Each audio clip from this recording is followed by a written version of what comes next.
Today, we're focusing on the job offer letters and a bit of negotiation. I'm Dr. Joseph Barber. I lead one of the teams here at Penn's Career Services that works with graduate students and postdocs only. Today, we're going to we'll keep it very short, very focused. We're going to cover this idea of a negotiation timeline. When do you start negotiating? What does that look like? What do you need to begin that negotiation process? We'll sort of walk through the different stages or different sections, rather, of a job offer letter. Every sort of industry, career field, organization will do it slightly different, but we'll try to sort of focus on those areas that are common across them. And then, as always, for this week, I'll share with you some resources that you can leverage as part of your process of getting familiar with the negotiation process and getting comfortable with that. You're welcome to drop questions in the chat. I do have it up here. I can see when things pop up, so I'm happy to pause and answer any questions that do come up. This, in general terms, then, is the sort of a negotiating timeline, right? So the key factor here is that you should not begin negotiating until you have something in writing from an organization. Now, it's not quite as simple as that, because some organizations do it very differently in a sort of a non-logical order. I think actually the University of Pennsylvania sometimes does that too. We give great advice in our office, and then when we hire people, it's all sort of somewhat different from the advice that we normally give. So every organization does it slightly differently, and I think being aware of that is helpful. But in general terms, what happens, obviously, after you've gone through various rounds of interviewing, is that at some point, someone will contact you and say, fantastic, we like you, we really think you're a good fit for this role, we'd like to offer you the position. Now, usually that is a verbal offer in terms of it being a phone call. Sometimes it may be an email, it depends what's going on. Within that sort of situation, someone may walk through some of the salary and some of the other information about the job that you are being offered. But at that point, you are not accepting the job, you're not doing anything, and we'll talk a little bit more about that. After the verbal offer, you should expect to receive a written offer, and that may not be a letter that gets posted. It may be a PDF, attachment to an email, it could be all sorts of things, but something in writing where you can see all the components. And you should be looking for some of the key areas to include in the job offer letter, make sure that they're there so that you can understand the nature of the job and what's going to happen. So that's why you have it in writing, so there's no confusion about what's being offered and you're all on the same page. At that point, there's a process then you are going to go through where you're going to figure out what you don't understand about the offer and what you need to understand about the offer, and you're going to do some information gathering so that you have everything you need to know and a full awareness of what the offer is, what you're worth, what the industry is, in general terms, provides for the types of role that you're applying to.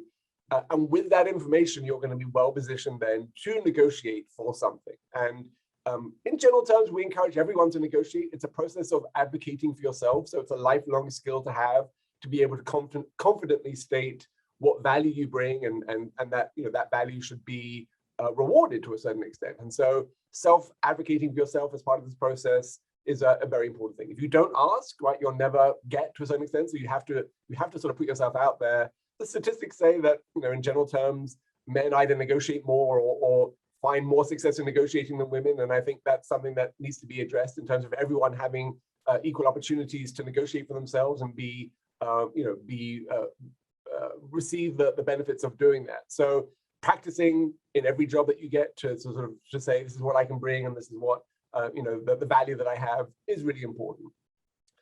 Once you have negotiated, then obviously the conditions of the role, if they accept some of the things that you've negotiated for, change, and that sort of changes the nature of the offer that you get. But then at some point you sign the offer. And in most cases, you're not signing a contract. It's not a requirement or anything like that. It's not a legally binding document per se. But everything in writing with your signature and the hiring manager's signature on it means that there should be less confusion about what's going on in the future as you start the role and as you go through that, the early stages of that role. So in general terms, then, that is the overall nature of the negotiation timeline. What we can do now is sort of jump into some of these different sections and look at that in slightly more detail. So the verbal offer, right? So you are on the bus going to somewhere, and then your phone rings and someone says, thank you so much for interviewing. We'd love to offer you the position. And they're very excited, and they say this position comes with this salary and this. And then they sort of wait for you to respond. And the question is, what do you say, right? You're on the bus, you're holding shopping. It's, you're not in a position to really give that some thought.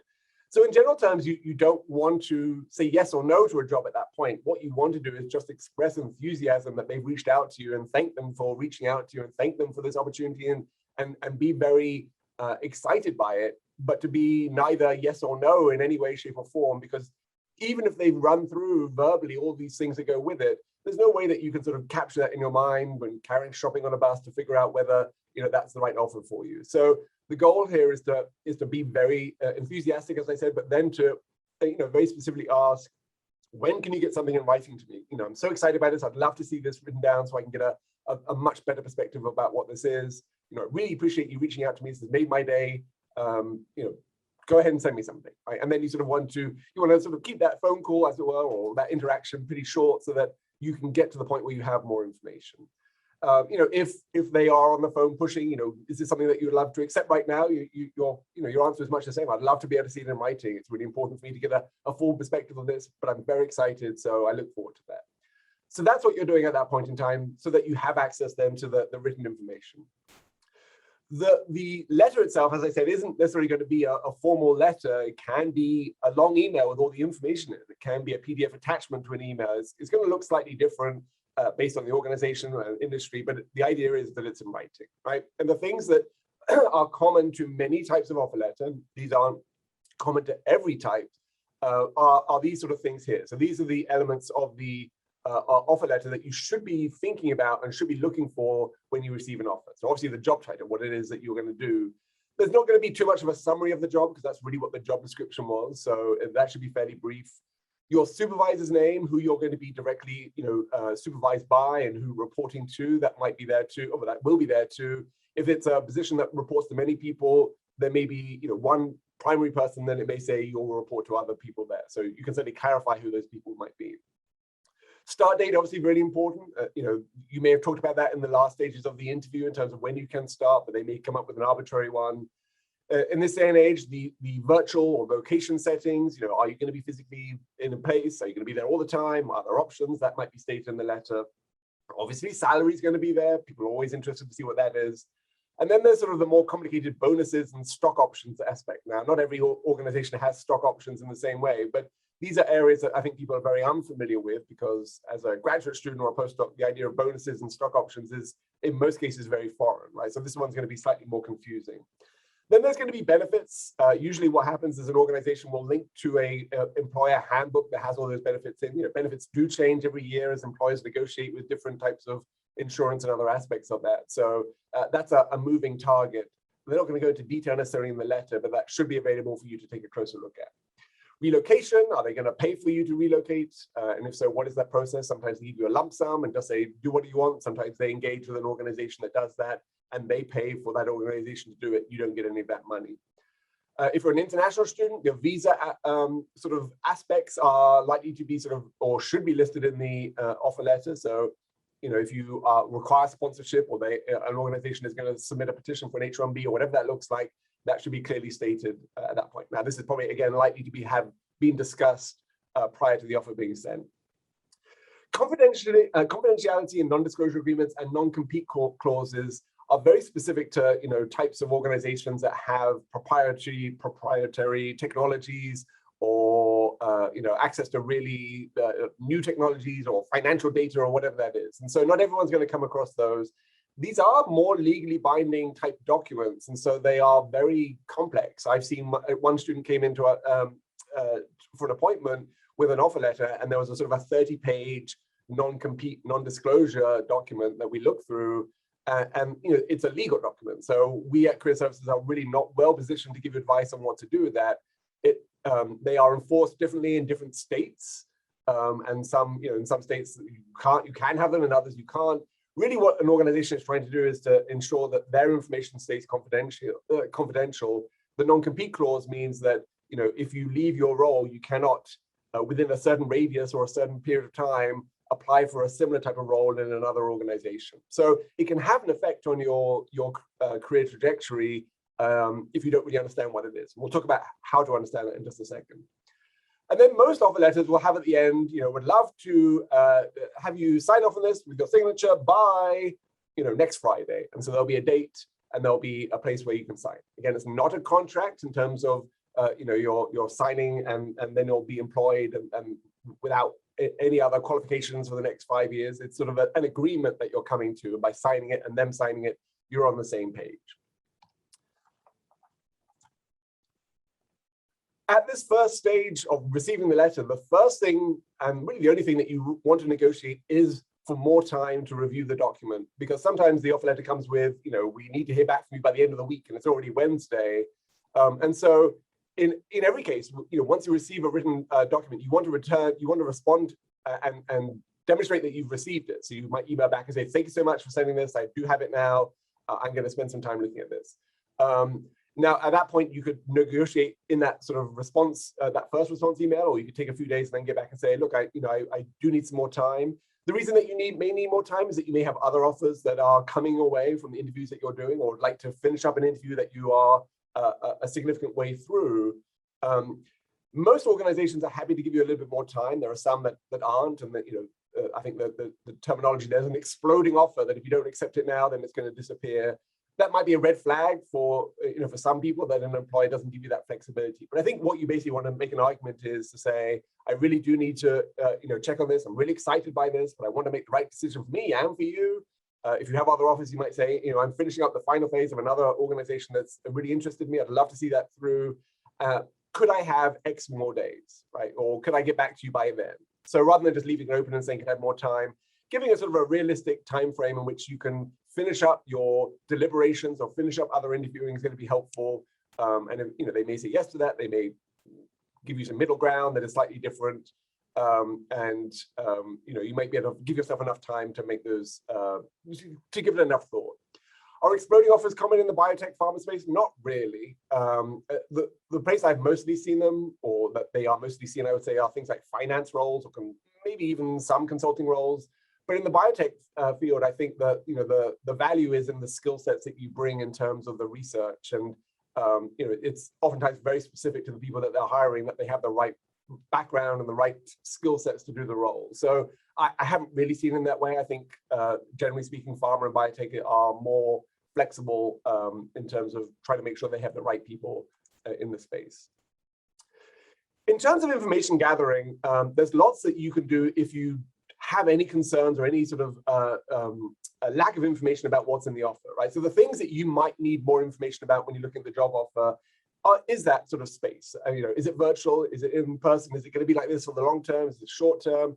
And so the information gathering phase, you can reach back out to the person who sent you the offer or your point of contact with the organization, and basically in an email say, I have a few questions about the role. Here are the questions. I'd be happy to chat with you on the phone if that's going to make it easier, but I'd love some further information about this. This is not negotiating. This is just gathering information so that when you do negotiate, you have a full understanding of what's going on. Bonuses and stock options, right? Because most of us don't encounter this in our general terms. This won't necessarily make a lot of sense. Stock options, are they vested? Are they not vested? What is a vest? These are all things that you sort of need to explore as you're looking into this. So that's maybe something that you want to find more information about, and I'll give you 2 ways to do that in just a second. Benefits, you might just want to clarify that the benefits are going to match your needs, right? From a health need or from a family need or whatever that looks like, you need to read through the benefits package, and that takes a long time because they're incredibly boring packets in general, but you obviously want to make sure that you have access to that. Relocation, just figuring out what that looks like, the visa next steps again, and then these other documents that you've never come across before, making sure that you really understand the ramifications of those might be important. Now, my suggestions for how to get insight on some of these things. Certainly, you come to Career Services and we can reflect on your concerns or thoughts or questions. We probably don't have specific answers to some of these more specific legal documents, but what I would recommend is reaching back out to to your contact at the organization and basically just asking, is there someone at your organization that I can speak to about these so I can further understand it, right? Someone in your HR department, someone who sort of oversees some of these elements, for example. So even something like the stock options or the non-compete clauses, if you say, I'd love to chat with someone there who can walk me through this, in many cases that might be the case, that they have someone who's able to do that for you. So that's sort of strategy 1. Strategy 2 is obviously to leverage your network again, finding people in similar types of organizations, probably not the same organization, but similar types of organizations who may have encountered this as they took on a new role, and asking them how they found out information about it, what they did with their stock options and what that looked like. So the network, again, is going to be critically important. We talked about this earlier in this week in some of the other workshops, but leveraging other people's experiences and what they did well and what they wish they had done differently might be very helpful there. So 2 strategies, or 3 if you count Career Services, to help you sort of walk through that. I gathered together a whole bunch of articles on job offer letters. I put those in the links document that I'm sharing again here in the chat. So you can take a look at those. Obviously, I can't go into much more detail into all this because we're doing a rapid pace workshop this morning. But some of these, the stock option questions and other things are great just to get an overview of what those different categories look like in a job offer. Information on salaries is also going to be important. Salaries are oftentimes the thing that people do want to negotiate the most. And so doing some background research into comparable salaries for the role that you're interested in is going to be important. These are, again, links that you can explore about different platforms, different places that you can get salary information. There's some general ones here, the faculty salary data from the Chronicle. So if you're applying for faculty roles, you might find some good information on comparable salaries for those types of roles. And I think they also break it down not only by the types of institution or the types of role, but also by gender as well. So you can take a look at that. Not that there should be any difference at all, but apparently there is, and that needs to be addressed as well. So all of these are just resources that you can take a look at in your own time to sort of explore your salary options. But the idea for any negotiation with salary is not necessarily to focus on what you want necessarily. I want more money. Everyone wants more money. But to say, I've done research, I've spoken with people, and I've seen that salaries for this type of role and this type of organization are usually in the range of X.